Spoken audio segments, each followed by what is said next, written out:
고조 사토루의 해방을 위해 온갖 술식을 소멸시킬 수 있는 술사 쿠루스 하나의 존재를 알려준 텐겐.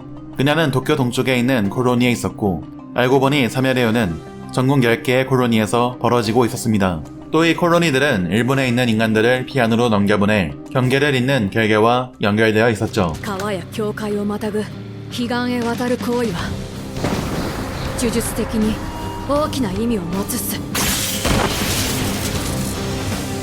피안으로 넘겨보낸다는 의미는 결계가 움직임으로써 일본에 있는 인간 전원에게 저주를 걸어 동화의 사전 준비를 한다는 뜻이었고, 이런 의식이 끝날 때까지는 2달 정도가 소요되었습니다. 그러면서 사멸레오의 8개의 룰이 어떤 의미인지 하나씩 설명해 주는데요. 먼저 1번, 영자 즉 플레이어는 출식 각성 후 19일 이내에 임의의 콜로니에서 사멸회의에 대한 참가를 선언하지 않으면 안 된다. 츠미케가 회의에 참가할 때까지 남은 유예 기간은 대략 열흘하고도 15시간이 남은 상황이었는데, 2번, 압항목 1번 룰을 위반한 플레이어로부터 술식을 박탈한다. 텐겐은 사멸회의 참가를 거부하면 죽는다고 말했었고, 그게 1번과 2번 룰 때문이었습니다. 술식을 박탈당한다는 건 뇌에 강제적으로 뭔가 작용하는 것이어서 이에이리 쇼코는 죽게 될 거라고 이미 예상했었고, 이는 켄자쿠의 입장에선 술식 각성자들이 사멸회의에 참여하게 만들기 위한 장치였으며 츠미키를 구하려는 이들에겐 시간 제한으로 작용하는 셈이었죠. 3번, 비플레이어는 콜로니에 침입한 시점에 플레이어가 되고 사멸회의에 대한 참가를 선언한 것으로 간주한다. 술식을 각성한 플레이어는 참가를 거부하면 술식을 박탈당해 죽기에 어쩔 수 없이 참여해야 하지만, 그 외의 사람들, 처음부터 결계 안에 있던 일반인들에겐 한 번은 밖으로 나갈 기회가 주어지는데, 영역에 가둬두지 않고 도망칠 기회를 주는 대신 영역의 범위를 넓히는 복마어 주자처럼 일반인들에게 한 번 나갈 기회를 주는 대가로 스스로 원해서 남은 사람은 결계에 가둬둘 수 있는 강제력이 발생하게 되는 것이었고, 이는 사멸회의를 활성화하기 위한 목적이었습니다. 4번, 플레이어는 다른 플레이어의 생명을 끊는 것으로 포인트를 획득한다.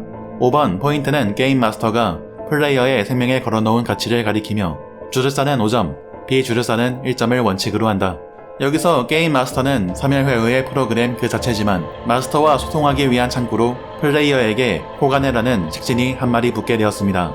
6번과 7번은 룰 추가에 관련한 규칙이었고, 그런데 8번 룰, 참가 또는 포인트 취득 후 19일 이내에 포인트의 변동이 없는 경우 그 플레이어로부터 술식을 박탈한다. 술식의 박탈은 곧 사망을 의미했기에 자신이 죽지 않기 위해선 일반인을 포함한 플레이어들을 죽여서 포인트를 얻어야 한다는 뜻이었고, 이는 강제적으로 플레이어 간 사투를 유도하는 룰이었습니다. 후식으로는 이 룰을 읽고서 어떤 생각이 있는 듯 했고, 정보가 정리되었으니 각자의 역할을 이야기합니다. 조소우와 츠쿠모는 텐겐을 호위하기로 정해졌었고, 마키는 제닌가로 돌아가 주구를 회수하기로 했는데, 고전 기고에 있는 주구들은 고조 사토루가 봉인된 직후 카모가와 제닌가에서 모두 가지고 나갔습니다. 그래도 후식으로가 제닌가의 당주가 된 덕에 제닌가에서 홀대받는 마키가 제닌가의 기고를 드나들 수 있게 되었죠. 마키는 볼일을 마치고 나서 판다와 함께 합류하기로 했고, 오코츠는 츠미키나 후식으로 일행이 회의에 참가하기 전 정보를 모으기 위해 먼저 콜로니에 들어가기로 했습니다. 그런데 문제는 이타도리와의 약속이었는데 후식으로가 그런 소리 할 때냐며 괜찮다고 말했고, 오코츠는 단독으로 행동하게 되었죠. 후식으로와 이타도리는 경악 중인 하카리 킨지를 찾아가 도움을 요청할 예정이었는데, 오코츠는 하카리가 기세를 탔을 땐 자신보다 강하다고 설명했습니다.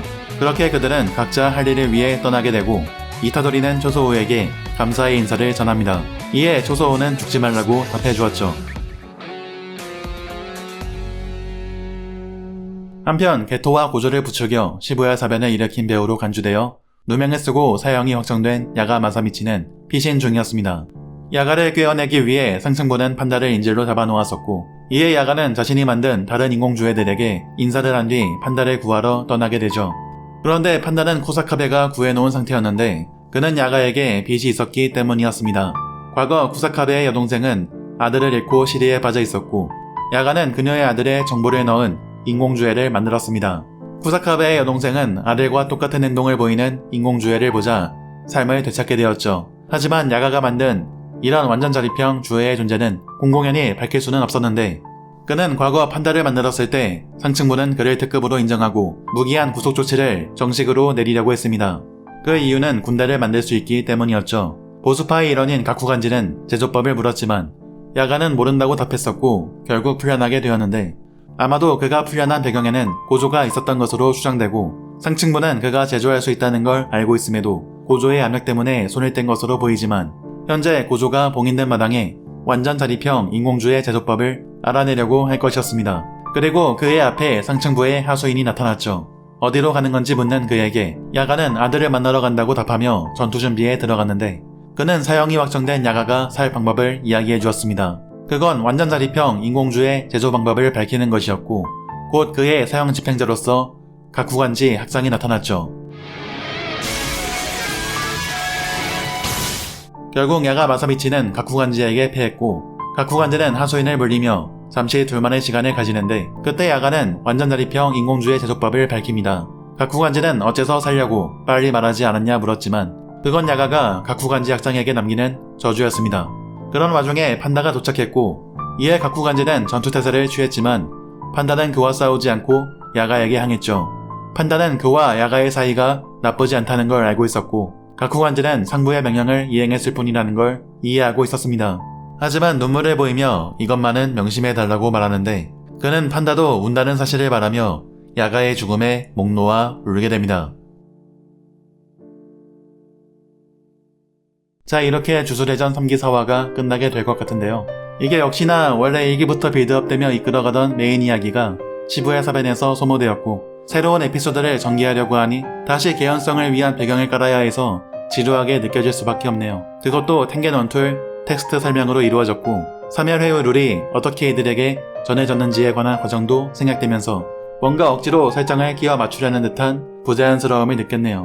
룰하면 생각나는 것이 데스노트인데 그 작품 같은 경우 솔직히 룰을 이해하거나 기억하고 보시는 분들이 있었을까요? 그냥 모르고 봐도 이야기의 전개 자체가 굉장히 흥미롭게 레이 펜버 때나 엘의 의심을 피하기 위한 요츠바 작전 등등 재밌잖아요. 야가의 경우도 갑자기 등장해서 주회에 관한 이야기도 이해가 되지 않은 채로 보시는 분들이 많았을 것 같네요. 판다가 야가의 죽음에 슬퍼하며 우는데 솔직히 공감이 안 된다. 그래도 다음화부터는 3열 회의에서 빅 이벤트라고 할 만한 이야기가 시작되니 구독과 좋아요, 알림 설정 부탁드리면서 다음 리뷰 때 뵙도록 하겠습니다. 안녕!